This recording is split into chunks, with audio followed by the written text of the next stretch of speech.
Hello students, good morning.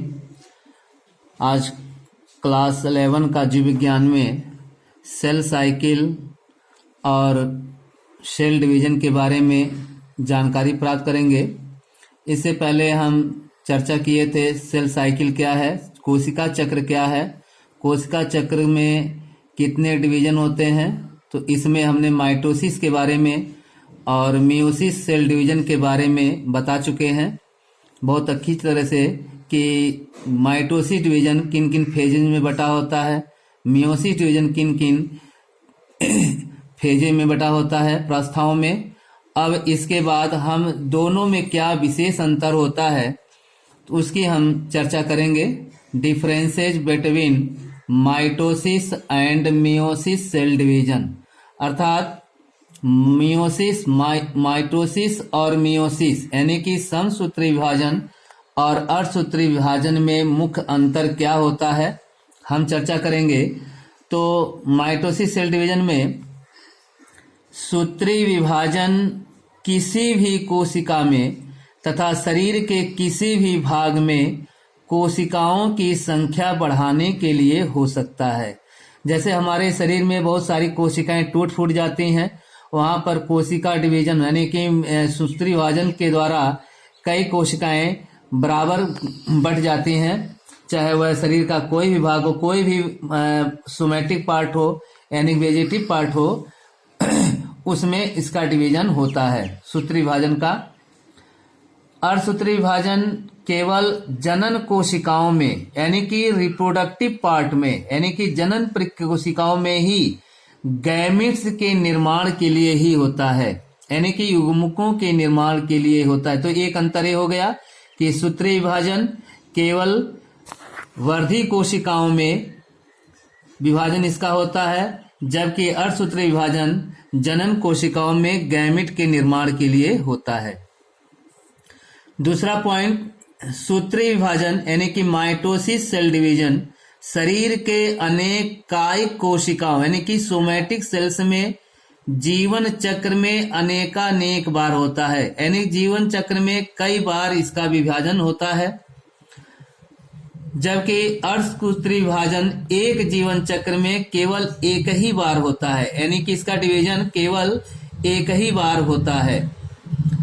तीसरा point में सूत्री विभाजन में पूर्ण कोशिका विभाजन के अंत में केवल 2 संतति कोशिकाएं बनती हैं। जैसा कि हमने बताया था सूत्री विभाजन में कि एक मात्र कोशिका से 2 समान पुत्री कोशिकाओं का निर्माण होता है और दोनों आनुवांशिक रूप से समान होते हैं। अर्धसूत्री विभाजन में पूर्ण कोशिका विभाजन के अंत में 4 कोशिकाएं बनती हैं। तो सूत्री विभाजन में एक मात्र कोशिका से 2 संतत कोशिकाओं का निर्माण होता है, जबकि अर्धसूत्री विभाजन में 4 कोशिकाएं बनती हैं, 4 कोशिकाएं बनती हैं। चौथा अंतर होगा, सूत्री विभाजन में संतति कोशिकाएं आनुवांशिकी लक्षणों में एक जैसी तथा मात्र कोशिकाओं की तरह ही होती हैं। जैसा कि आपको बताया गया था कि सूत्री विभाजन में जो मात्र कोशिका होती है, पेरेंट सेल होता है, उससे जो 2 संतत कोशिकाएं यानी डॉटर सेल्स बनती हैं वो एक दूसरे से आइडेंटिकल होती हैं, जरा सा भी उसमें अंतर नहीं पाया जाता है और उनमें गुणसूत्रों की संख्या समान होती है। जबकि अर्धसूत्री विभाजन में संतति कोशिकाओं में आपस में तथा मात्र कोशिका से भी आनुवांशिक लक्षणों में कुछ न कुछ भिन्नता होती है।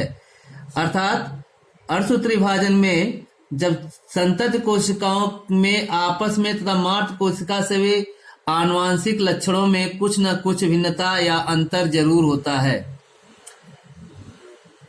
सूत्री विभाजन में इस विभाजन द्वारा बनी हुई पुत्री कोशिकाओं में गुणसूत्रों की संख्या वही संख्या होती है जो कि मात्र कोशिका में होती है। जैसे मान लीजिए सूत्री विभाजन में पुत्री मदर सेल्स यानी कि मात्र कोशिका में 46 गुणसूत्र हैं, तो उनके दोनों पुत्री कोशिकाओं में 46 ही गुणसूत्र होते हैं, यानी कि समान होते हैं।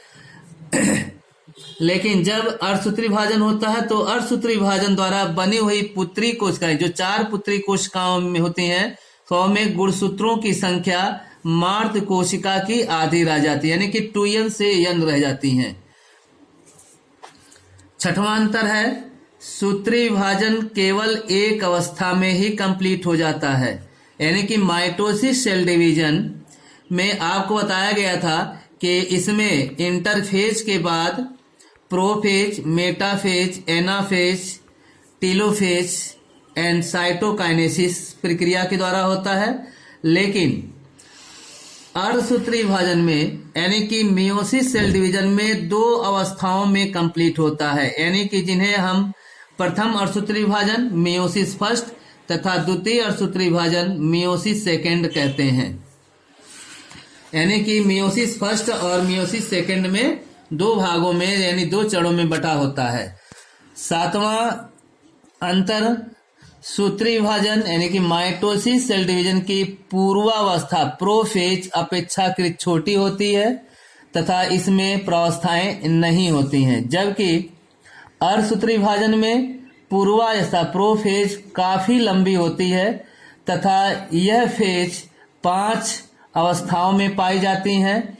इन प्रस्थाओं को क्रमशः हम लेप्टोटीन के नाम से, जाइगोटीन के नाम से, पैकिटीन के नाम से, डिप्लोटीन तथा डाइकाइनेसिस के नाम से जानते हैं। यानी कि अर्धसूत्री विभाजन में प्रोफेज लंबी प्रावस्था होती है क्योंकि इसके अंदर 5 और प्रावस्थाएं पाई जाती हैं।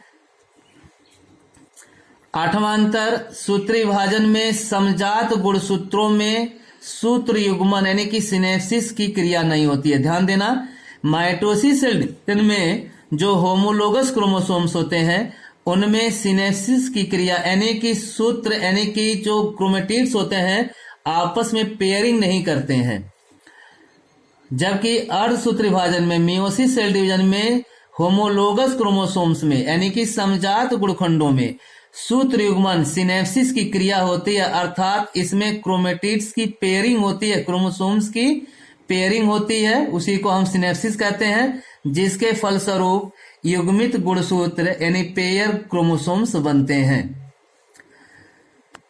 9वां अंतर सूत्री विभाजन में माइटोसिस डिवीजन में क्रॉसिंग ओवर की क्रिया नहीं होती है। एक मेन पॉइंट ये है कि सूत्री विभाजन में क्रॉसिंग ओवर यानी कि जीन विनिमय नहीं होता है और काजमेटा का भी निर्माण नहीं होता है, एक काजमेटा भी नहीं बनते हैं, जबकि अर्धसूत्री विभाजन में मियोसिस डिवीजन में क्रॉसिंग ओवर की क्रिया होती है तथा काजमेटा भी बनते हैं, यानी काजमेटा का भी निर्माण होता है।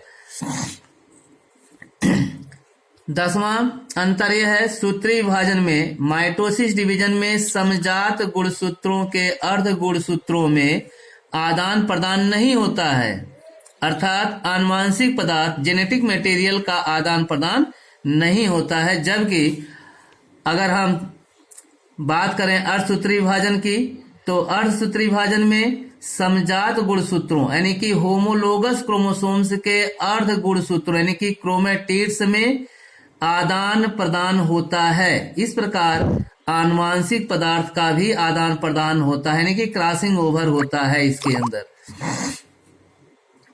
11वां पॉइंट सूत्री विभाजन में गुणसूत्र पतले एवं लंबे होते हैं। ध्यान दीजिए कि माइटोसिस डिवीजन में गुणसूत्र होते हैं, जो क्रोमोसोम्स होते हैं वह पतले होते हैं और लंबे होते हैं, पतले और लंबे होते हैं, जबकि अर्धसूत्री विभाजन में गुणसूत्र क्या होते हैं, मोटे होंगे और छोटे होते हैं, मोटे और छोटे होते हैं।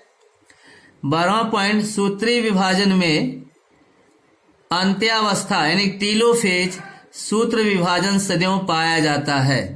अर्धसूत्री विभाजन में कभी कभी टीलोफेज नहीं पाई जाती है, कभी कभी टीलोफेज नहीं पाई जाती है। अंतिम अंतर सूत्री विभाजन, इसके फलस्वरूप जीवों में वृद्धि होती है। माइटोसिस सेल डिवीजन के द्वारा जीवों में वृद्धि होती है, जीवों के विभिन्न अंगों में वृद्धि होती है, जबकि अर्धसूत्री विभाजन के फलस्वरूप गैमेट्स का निर्माण होता है, युग्मकों का निर्माण होता है, चाहे वह स्पर्मेटोजेनेसिस के रूप में हो चाहे oogenesis के रूप में हो।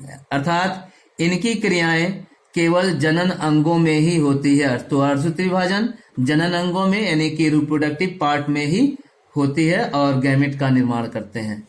थैंक यू, धन्यवाद।